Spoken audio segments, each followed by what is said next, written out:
কথা হ'ল ভূমিস্খলন। ভূমিস্খলনৰ ক্ষেত্ৰত ইয়াত আগতে দুটামান ঘটনা হৈ গৈছে আৰু সেই ঘটনাকেইটা কিবা কিবি গৈ হেণ্ডেল কৰা হৈছিলে, কিন্তু এতিয়াও ভূমিস্খলনৰ ভয়াৱহতাটো আছে। গতিকে আমি কোনো ভক্ত বা কোনো ৰাইজৰ জীৱন আমি বিপদাপন্ন কৰিব নোৱাৰোঁ।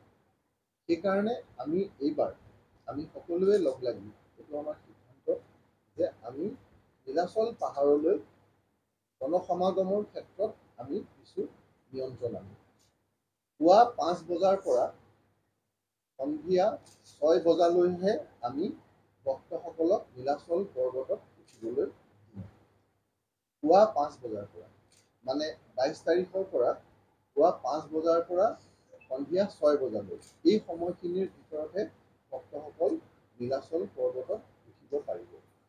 ভূমিস্খলনৰ ৰোধ কৰিবৰ কাৰণে যিখিনি যাৱতীয় ব্যৱস্থা গ্ৰহণ কৰিব লাগে, সংশ্লিষ্ট বিভাগে সেই ব্যৱস্থাবিলাক গ্ৰহণ কৰি আছে। কিন্তু প্ৰকৃতিৰ কথা, প্ৰকৃতিৰ ওপৰত কাৰো নিয়ন্ত্ৰণ নাই। গতিকে আমি সাৱধান হ'ব লাগিব। সেইকাৰণে আমি মন্দিৰ কৰ্তৃপক্ষ আৰু প্ৰশাসন আমি সকলোৱে লগ লাগি এইবাৰ কিছুমান বিশেষ ব্যৱস্থা ল'বলগীয়া হৈছে। আৰু আপোনালোকে যিহেতু আজি বহু বছৰ ধৰি কেইবাবছৰ ধৰি আপোনালোক এই সংবাদ জগতৰ লগত জড়িত হৈ আছে, আপোনালোকে জানে যে সদায় ইয়াত যিখন প্ৰেছ মিট হয়, সেই প্ৰেছ মিটখন সদায় বেলেগে বেলেগে হয়। যোৱা বছৰো মন্দিৰে কৰিছে, প্ৰশাসনে কৰিছে। এই বছৰ প্ৰথমবাৰৰ কাৰণে আমি সকলোৱে লগ লাগি আমি দলৈ মহোদয়ক ইয়াক মুখ্য কৰি লৈ মন্দিৰৰ সকলোকে আমি লৈ আমি একেলগে আহি আমি আপোনালোকক প্ৰেছ ব্ৰিফিং দিবৰ কাৰণে আহিছোঁ। মেঘালয় যোৱা পথটো সুন্দৰকৈ এইবাৰ কৰা হৈছে। যিসকল ভক্ত আছে মেঘালয় যোৱা পথ, এতিয়া আমি ইয়াত সকলোৱে জানে এই 1964 চনলৈকে ৰাস্তা হোৱাৰ আগতে মেঘালয় যোৱা পথেদিয়ে সকলো আহিছিল।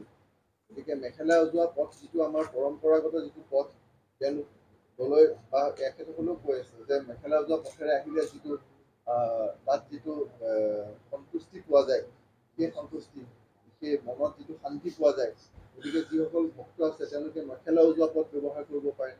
তাৰ বাহিৰেও আৰু এটা পথ হৈছে ত্ৰিনাথ মন্দিৰৰ ওচৰেদি, গতিকে সেইটো পথ ব্যৱহাৰ কৰিব পাৰে।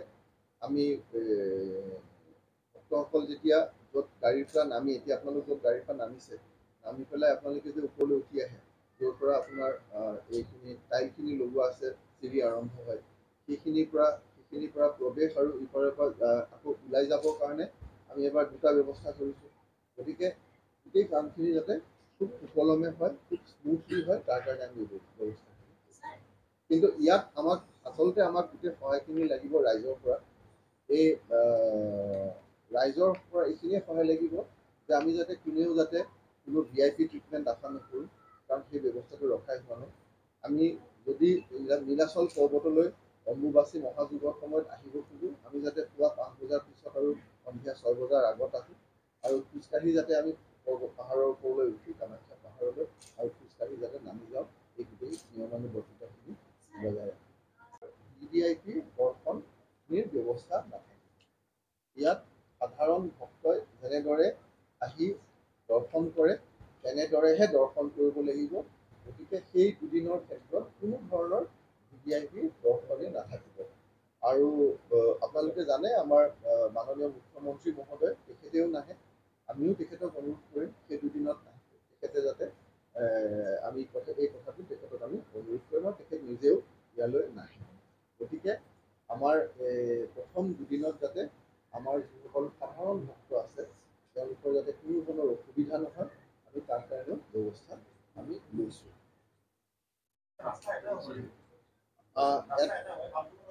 এটা পাণ্ডুৰ ফালৰ যিটো ৰাস্তা আছে, পাণ্ডুৰ ফালৰ ৰাস্তাটো সম্পূৰ্ণৰূপে বন্ধ কৰা থাকিব। সেইটো বিশেষ ইমাৰ্জেঞ্চিতহে সেই ৰাস্তাটো ব্যৱহাৰ কৰা হ'ব। আৰু সেই ইমাৰ্জেঞ্চি কোনোবা এজন মানুহে ঠিক নকৰিব, সেয়া আমাৰ DC কামৰূপ জিলাৰ উপায়ুক্ত, আমাৰ DCP ৱেষ্ট ডিষ্ট্ৰিক্ট আৰু মন্দিৰ কৰ্তৃপক্ষ, তেওঁলোকে তিনিজনে লগ লাগিহে ডিচিশ্যন ল'ব সেই ৰাস্তাটো কিবা কথাৰ কাৰণে ব্যৱহাৰ কৰিব লাগে নেকি। সেই ৰাস্তাটো সম্পূৰ্ণ বন্ধ থাকিব। সেইফালেদি সাধাৰণ বা আমি VIP বুলি কওঁ, কোনো সেইফালেদি আহিব নোৱাৰিব। সেই কথাটো আপোনালোকৰ আমি ৰাইজক জনাব। গতিকে তাৰ বাহিৰে যিখিনি আমাৰ ব্যৱস্থা আছে যে বিশেষকৈ গাড়ী আৰু বাছ লৈ অহা, খোজকাঢ়ি অহা, ক'ত পাৰ্কিং ৰাখিব, ক'ত পাৰ্কিঙৰ ব্যৱস্থা হ'ব, সেই গোটেই সবিশেষখিনি আমি আপোনালোকক এখন লিখিত প্ৰেছ বিজ্ঞপ্তি দিম। আপোনালোকক আমি অনুৰোধ কৰিছোঁ আপোনালোকে যাতে সেই গোটেই কথাখিনি ৰাইজৰ জ্ঞাতাৰ্থে প্ৰকাশ কৰে, আৰু আমি এডভাৰটাইজমেণ্টটো দিম, আৰু আমি সৰু সৰু আপোনালোকক ক্লিপো বনাই দিম, যাতে আপোনালোকে আপোনালোকৰ মাধ্যমৰ জৰিয়তে সেইখিনি দেখুৱাই থাকিব পাৰে ৰাইজৰ জ্ঞাতাৰ্থে। ফেৰী কাৰৰ ব্যৱস্থা কাৰো কাৰণে নাথাকে। ফেৰী কাৰৰ ব্যৱস্থাত যদি যিখিনি আমাৰ অন ডিউটি থাকিব, কামাখ্যা নীলাচল পৰ্বতত যিখিনি মানুহ থাকে, নীলাচল পৰ্বতৰ যিসকল বাসিন্দা আছে তেওঁলোকৰ অহা যোৱাৰ কাৰণে এটা ব্যৱস্থা থাকিব, আৰু তাৰ বাহিৰে যিখিনি এচেঞ্চিয়েল ছাৰ্ভিচৰ কাৰণে যিটো ব্যৱস্থা থাকিব লাগিব সেইখিনি থাকিব। তাৰ বাহিৰে কোনো ধৰণৰ নাই। মানে ইয়াৰ মূল কথাটো হ'ল যে কোনো ধৰণৰ VIP ব্যৱস্থা ইয়াত নাথাকে। যিখিনি নহ'লে নহয়, কামাখ্যা পাহাৰত থকা, নীলাচল পৰ্বতত থকা যিখিনি মানুহ তেওঁলোকে অহা যোৱা কৰিব লাগিব, গতিকে তেওঁলোকৰ কাৰণে যিখিনি ব্যৱস্থা কৰিব লাগে সেইখিনি থাকিব।